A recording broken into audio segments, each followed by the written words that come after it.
ثقافتی ورثے کی حفاظت یا تباہی۔ وزیر اعلیٰ پنجاب مریم نواز کے احکامات پر گوجرانوالہ کے تاریخی گھنٹہ گھر چوک میں بحالی و تزئین کے کام جاری، مگر حقیقت کیا ہے؟ گوجرانوالہ۔ وزیر اعلیٰ پنجاب مریم نواز کے احکامات پر گوجرانوالہ کے تاریخی گھنٹہ گھر چوک میں بحالی و تزئین کے کام تیزی سے جاری ہیں، مگر ماہرین تعمیرات اور شہری حلقوں نے منصوبے پر سنگین سوالات اٹھا دیے ہیں۔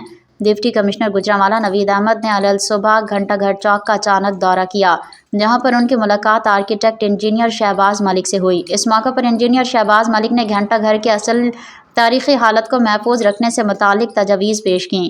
انجینئر شہباز ملک نے شدید تشویش کا اظہار کرتے ہوئے کہا کہ گھنٹہ گھر گوجرانوالہ کی پہچان ہے، مگر افسوس کے بغیر منصوبہ بندی کے کام ہو رہا ہے۔ موقع پر جو تعمیری سرگرمیاں جاری ہیں وہ محض پیسے کا ضیاع ہیں۔ اگر گھنٹہ گھر کو زبان مل جائے تو یہ چیخ چیخ کر کہے گا کہ میں بحال نہیں، تباہ کیا جا رہا ہوں۔ انہوں نے مزید کہا، جن لوگوں نے گھنٹہ گھر کا اصل نقشہ بنایا تھا ان کی روحیں آج پناہ مانگ رہی ہیں۔ ہم نے تاریخی ورثہ ان کے ہاتھوں میں سونپ دیا، جنہوں نے اس کے ڈیزائن کا بیڑا غرق کر دیا۔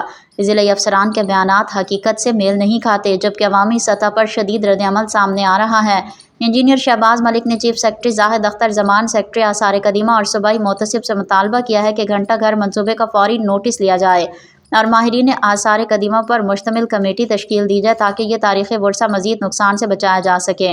شہریوں کا کہنا ہے کہ گھنٹہ گھر بحالی کے نام پر اصل شناخت ہو رہا ہے اور اگر فوری اقدامات نہ کیے گئے تو یہ تاریخی نشان ماضی کا قصہ بن جائے گا۔